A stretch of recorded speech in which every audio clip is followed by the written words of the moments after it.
What if everything you've been searching for is already searching for you? What if the man you've been praying for, the man you've been waiting for, the man you thought you had to chase, convince, and earn approval from is already chosen? Not by a dating algorithm, not by your own desperate efforts, but by God Himself, long before you ever took your first breath. And what if the reason you feel so exhausted, so rejected, so emotionally drained, is because you've been trying to do God's job for Him? You've been trying to convince someone to choose you when God has already chosen someone for you. But by the end of this message, you're going to understand why seeking approval from the wrong people has been keeping you from the right person, and how to finally step into the peace of knowing that your future husband is already divinely appointed. Your only job isn't to convince him. Your only job is to become who you're meant to be. So if you're ready to stop chasing and start receiving, type 1 AM chosen in the comments right now, because this message is about to liberate you from a lie you've believed your whole life. Welcome to God's Message Today channel, where we speak the language heaven uses to set you free. If you're new here and you're tired of feeling like you have to earn love instead of receive it, hit that subscribe button and turn on notifications, because today's message is going to shake everything you thought you knew about how relationships actually work. My name is here with a divine truth that the angels have been desperate to get into your heart. And I believe as you listen to this, something inside you is going to click into place. So stay with me. Let me start with something that might sound controversial, but I need you to sit with this truth. You have been taught a lie. You have been taught that relationships are something you have to pursue. You have been taught that love is something you have to earn. You have been taught that you need to be perfect, small, agreeable, and accommodating in order to get a man to choose you. You've been taught that your value is determined by how desperately he wants you, by how much he's willing to compromise to keep you, by whether he approves of you. And this lie has cost you more than you can measure. It's cost you your peace. It's cost you your wholeness. It's cost you your ability to recognize when someone is truly meant for you because you're too busy trying to convince someone who was never meant for you in the first place. But God sees it differently. God has a completely different perspective on how this works. In Jeremiah 29:11, God says, "For I know the plans I have for you, declares the Lord. Plans for welfare and not for evil, to give you a future and a hope." Notice what this verse doesn't say. It doesn't say God has plans if you're lucky. It doesn't say God has plans if you work hard enough. It doesn't say God has plans if you can somehow be attractive enough or thin enough or successful enough. It says God knows the plans. God has already known them. God has already set them. And they include a future and a hope. That means your future husband isn't a question mark. He's not a mystery to God. He's not something God is still figuring out. He's already chosen. He's already being prepared. He's already known. Here's what shifts when you actually believe this. You stop performing. You stop contorting yourself into shapes that aren't natural to you. You stop dimming your light to make someone else more comfortable. You stop saying yes to things your spirit says no to. You stop accepting crumbs and calling them a meal. You stop tolerating disrespect because you're terrified that if you speak up, you'll lose this person. Why? Because you finally understand that there is no person to lose. The right person can't be lost because they're not meant to leave. The right person won't leave because you have boundaries. The right person won't abandon you because you have standards. The right person will actually be drawn to your clarity, your conviction, and your refusal to settle. Think about what happens when you're desperately seeking approval from someone. You become hyper-aware of their moods. You become constantly checking to see if you said something wrong. You're analyzing every text message for hidden meaning. You're wondering if you should have worn your hair differently. You're questioning if you laughed too loud or not loud enough. You're in a constant state of anxiety because your emotional stability is tied to someone else's opinion of you. And the problem is that this energy is repulsive. It's not attractive. Men don't fall in love with women who are desperately seeking their approval. Men run from women who are so desperately seeking their approval that they've lost themselves in the process. But here's the paradox. When you stop seeking approval, when you become so centered in who you are that someone's opinion of you doesn't shake you, you become magnetic. You become beautiful in a way that has nothing to do with your appearance and everything to do with your presence. In 1 Peter 3:2-3-5, Peter writes about this exact thing. Your beauty should not come from outward adornment, such as elaborate hairstyles and the wearing of gold jewelry or fine clothes. Rather, it should be that of your inner self, the unfading beauty of a gentle and quiet spirit, which is of great worth in God's sight. For this is the way the holy women of the past, who put their hope in God, used to adorn themselves. Notice what Peter is describing. He's not describing a woman who is trying to be beautiful. He's describing a woman who is so secure in her identity, so grounded in God, so certain of her worth that she doesn't need external validation. She's gentle, not because she's trying to please, but because she's at peace. She's quiet not because she's been silenced, but because she's heard the voice of God, and that voice is louder than any other voice. That woman is beautiful. That woman is worth pursuing. That woman is the woman your future husband is designed to recognize and choose.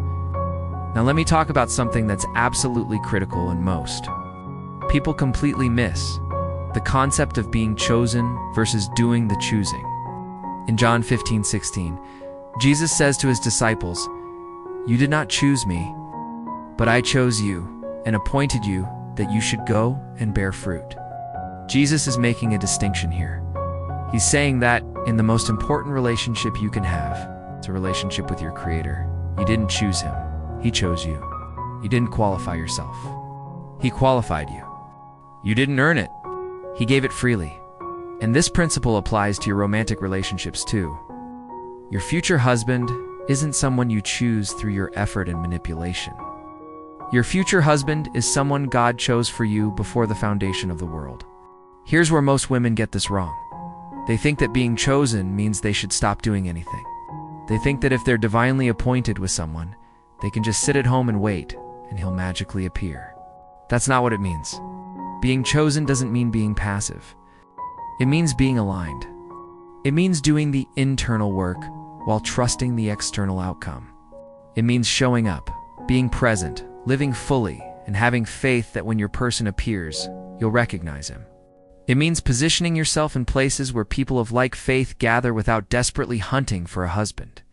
It means being open and available without being desperate and available.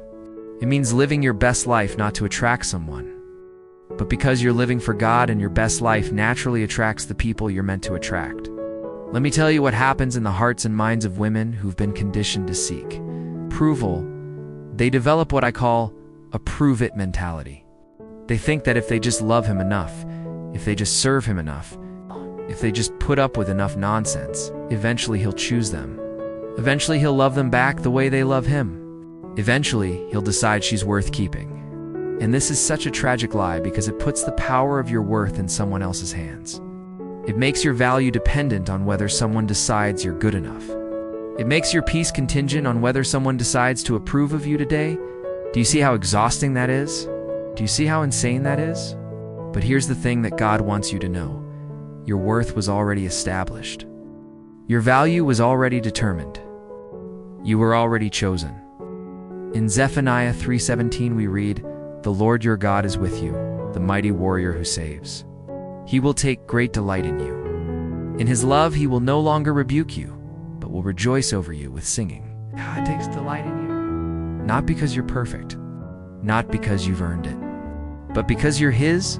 God rejoices over you with singing. That's the kind of approval you should be living for. That's the kind of acceptance that should stabilize your heart. When you know that the creator of the universe has already approved of you, has already chosen you, already delighted in you, suddenly whether some man approves of you becomes irrelevant. This is such a radical shift in perspective. Imagine waking up tomorrow and truly believing deep in your bones that you don't need a man's approval to be okay.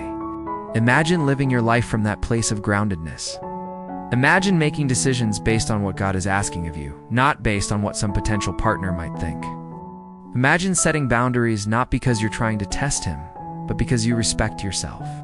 Imagine saying no to things that don't align with your values without feeling guilty. Imagine being so centered in your own peace that you can actually see clearly whether someone is good for you or not.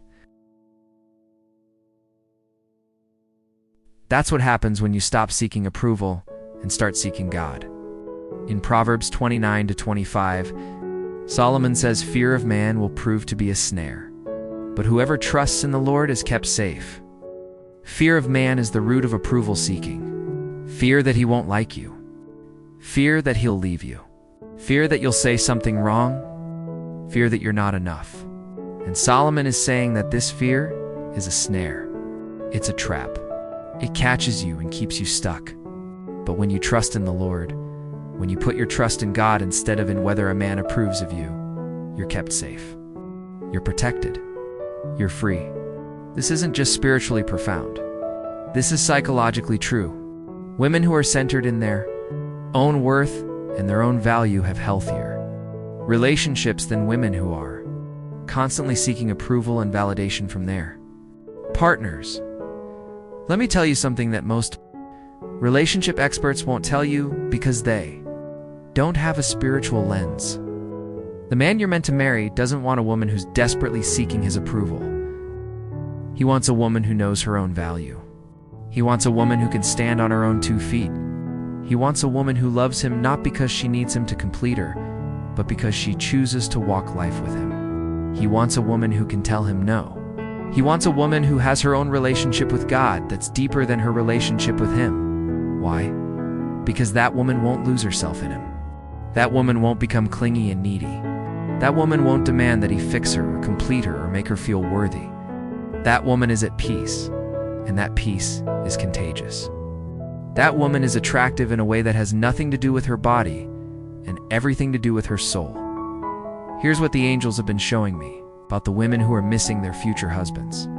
They're so busy trying to prove their worth to the wrong men that they don't even recognize the right man when he shows up. Why? Because the right man doesn't require proof. The right man sees you and wants to build with you without you having to convince him. The right man is attracted to your wholeness, not your neediness. The right man doesn't need you to dim yourself to make him feel bigger. So when he shows up, he might seem boring compared to the toxic guy who is keeping you on an emotional roller coaster. He might seem boring because he's stable. He might seem boring because he respects you. He might seem boring because he's not playing games. And many women reject him because he doesn't provide the high of desperately seeking approval and finally getting it. In Psalms 27-10, David writes, "Though my father and mother forsake me, the Lord will receive me."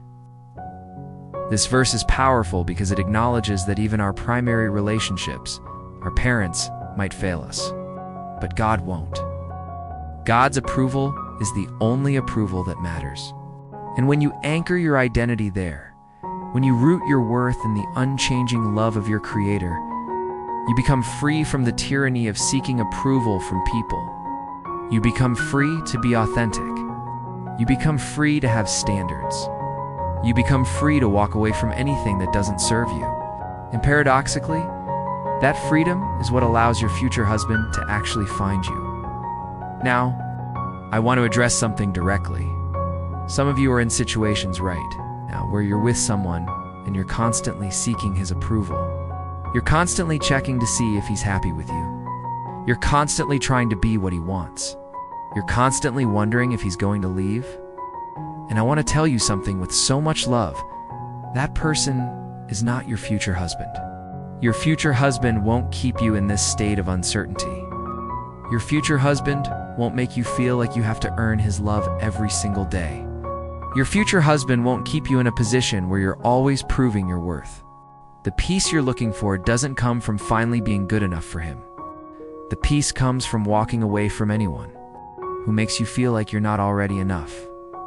In 2 Corinthians 6:14, Paul says, "Do not be yoked with unbelievers." But I want to expand this beyond just the spiritual dimension. Don't be yoked with someone who doesn't know how to receive you. Don't be yoked with someone who doesn't have the emotional capacity to appreciate what you're offering. Don't be yoked with someone who makes you feel like you have to perform to be loved. That's not the person God chose for you.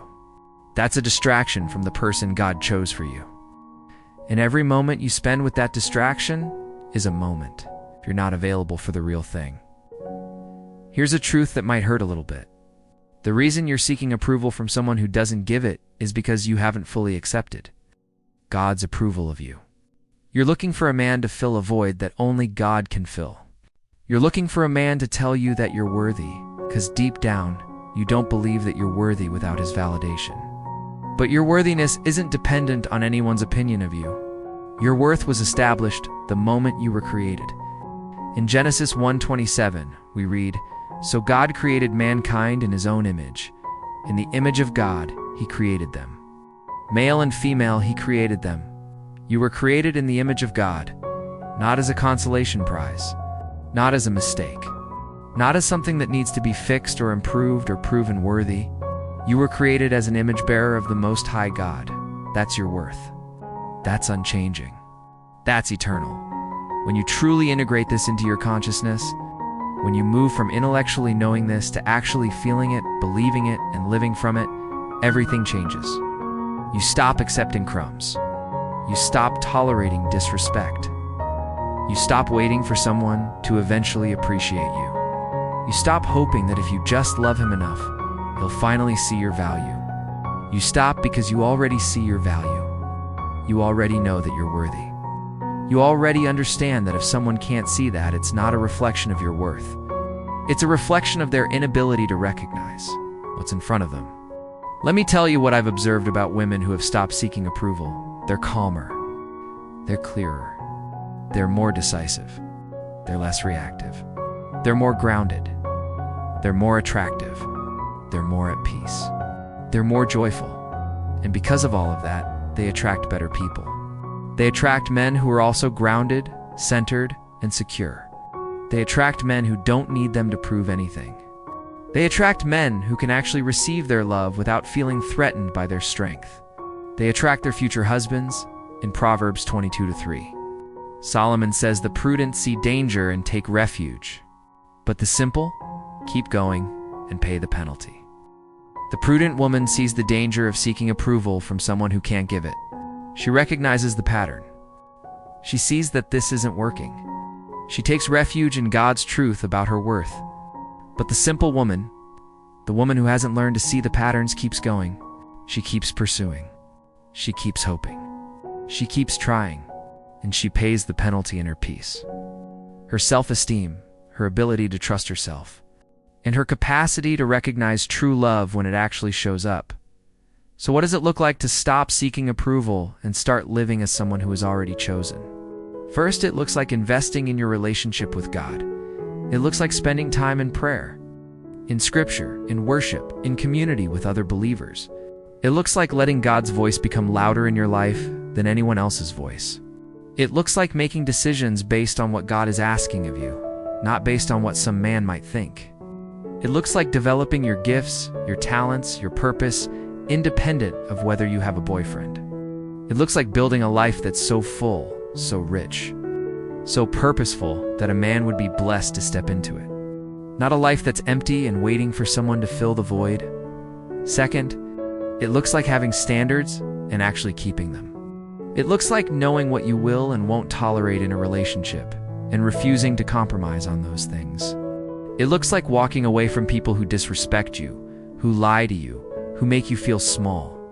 It looks like saying no to things that don't serve you. It looks like being willing to be single forever if necessary, rather than settling for someone who isn't aligned with you spiritually.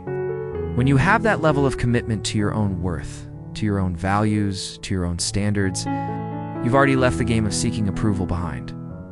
Third, it looks like being genuinely present and engaged in your life right now. It looks like going after your dreams. It looks like serving in your community. It looks like developing friendships that matter to you. It looks like taking care of your body not to look good for a man, but because you respect yourself. It looks like laughing with your friends. It looks like pursuing interests that bring you joy.